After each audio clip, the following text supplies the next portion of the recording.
라합은 하나님께서 자기와 가족을 구원해 주신다는 굳건한 믿음 때문에 이스라엘의 편이 되어서 적극적으로 지금 움직이고 있습니다. 하나님의 백성인 정탐꾼으로부터 약속 받아낸 이상 뭐 이제 갈등할 이유도 없고 그럴 생각도 없이 그들을 이제 적극적으로 도와주는 모습을 볼 수가 있습니다. 15절에서 16절에 보니까 라합이 그들을 이렇게 돕고 있습니다.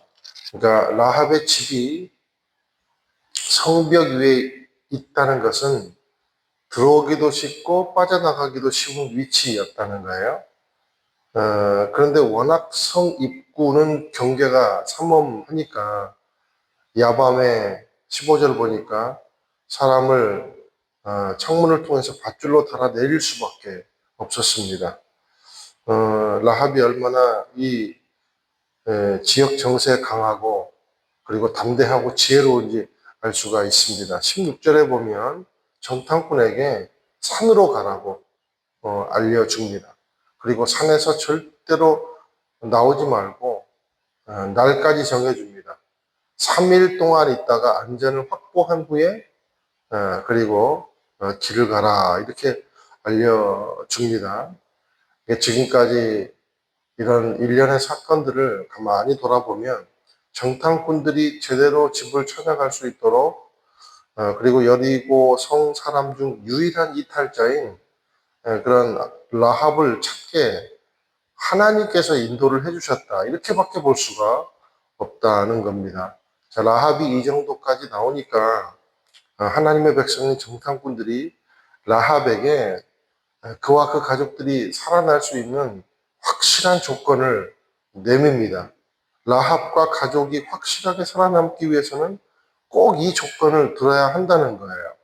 근데 그 조건이 두 가지인데 18절에서 21절까지 그 말씀입니다. 우리 함께 한번 읽어보실까요? 시작. 우리가 이 땅에 들어올 때 우리를 내려보낸 이 창문에 붉은 줄을 매달아 놓아야 할 것이요. 또 당신 부모와 당신의 형제자매와 당신 아버지 집안 모두를 당신 집으로 모이게 해야 할 것이요. 만약 누구든 당신의 집 문을 나서 거리로 나가면 그의 피가 그 머리로 돌아갈 것이고 우리는 책임이 없겠지만 누구든 당신과 함께 있는 집안에 있는 사람에게 누군가 손을 대면 그 피가 우리 머리로 돌아올 것이요. 그러나 만일 당신이 우리의 이 말을 발산하면 당신이 우리와 맺은 맹세에서 우리는 책임이 없어. 라합이 대답했습니다. 좋습니다. 당신들의 말대로 하겠습니다. 이렇게 라합은 그들을 보냈고 그들은 길을 나섰습니다. 그러고는 창문에 붉은 줄을 매달아 놓았습니다. 자, 첫 번째 조건은 붉은 줄을 창문에 매달아 라합의 집임을 확실하게 표시해 두라는 겁니다. 두 번째 조건은 서로 약속한 것에 대해 발설하면 둘 간의 약속은 무효가 된다는 겁니다. 누구든지 집 밖을 나서서 이탈해서 발설을 하면 끝난다라는 겁니다. 근데 여기 두 번이나 강조되고 있는 것이 어떤 말이냐면 붉은 줄을 매달아 놓아라. 그래서 라합이 실제로 21절에 붉은 줄을 매달아 놓지 않습니까? 이게 무슨 의미냐면 이게 이제 상징하는 의미가 바로 그리스도의 피, 또 그리스도 안에 속한 것을 상징을 하고 있습니다.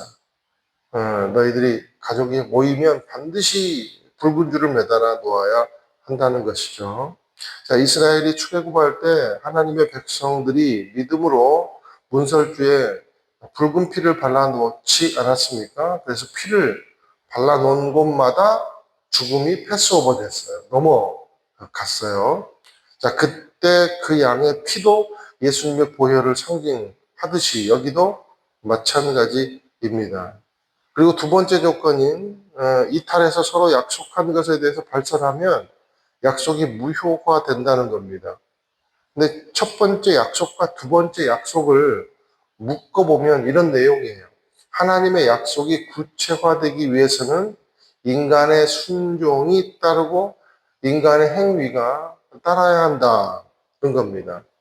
자, 그럼에도 불구하고 이 둘 중 선행돼야 될 약속이 뭡니까? 정해놓은 집안에서 절대로 이탈하면 안 된답니다. 붉은 줄을 매달아 놓은 정해놓은 그 집안에서 절대 이탈하면 안 된다는 겁니다. 이탈하는 즉시 두 번째 약속은, 그러니까 뭐 발설을 하거나 뭐 그 약속은 필요 없게 된다는 거예요. 자, 우리가 구원을 받는데 가장 중요한 요건이 뭡니까? 예수님의 보혈 아래 있는 게 가장 중요하다라는 것입니다. 보혈의 은혜를 망각하고 떠나면 아무리 날고 긴다 해도, 예를 들면 인간의 의리를 지키고 도덕을 지키고 그리고 뭐 발설하지 않고 의무를 다한다 해도 아무 소용이 없게 되더라는 거예요.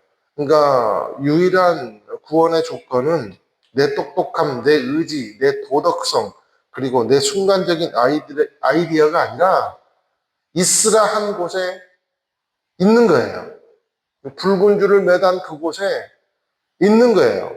예수 안에 있는 것, 공동체 안에 있는 것, 그 안에서 순종하며 하나님의 나라를 기대하는 자에게 축복이 오고 살 길이 생기고 구원이 현실이 되는 놀라운 역사가 임하게 되더라라는 것입니다. 저와 여러분이 인생에 어떠한 일이 있더라도 예수님 품을 떠나지 않게 되기를 주님의 이름으로 축원을 드립니다. 보혈의 능력에 대해서 한치의 의심도 없게 되기를 주님의 이름으로 축원드립니다. 떠나는 즉시 아무것도 소용이 없게 된다는 사실을 알고 그분의 품 안에서 평안을 누리고 그분의 품 안에서 모든 것을 해결받는 구원받은 자의 삶을 누리는 저와 여러분이 되기를 주님의 이름으로 축원을 드립니다. 이제 23절, 24절도 한번 읽어보실게요. 시작. 그제야 두 사람은 돌이켜 산에서 내려와 강을 건너서 눈의 아들 여호수아에게 와서 있었던 일들을 낱낱이 보고했습니다. 그들이 여호수아에게 말했습니다. 여호와께서 진실로 이 온 땅을 우리 손에 주셨습니다. 모든 백성들이 우리 때문에 두려워서 간담이 서늘해져 있습니다.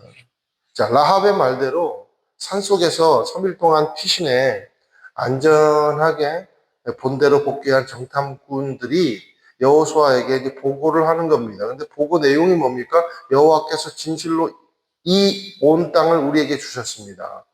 그러면서 모든 백성들이 우리 때문에 두려워서 간담이 서늘해져 있습니다. 이게 누가 한 말이에요?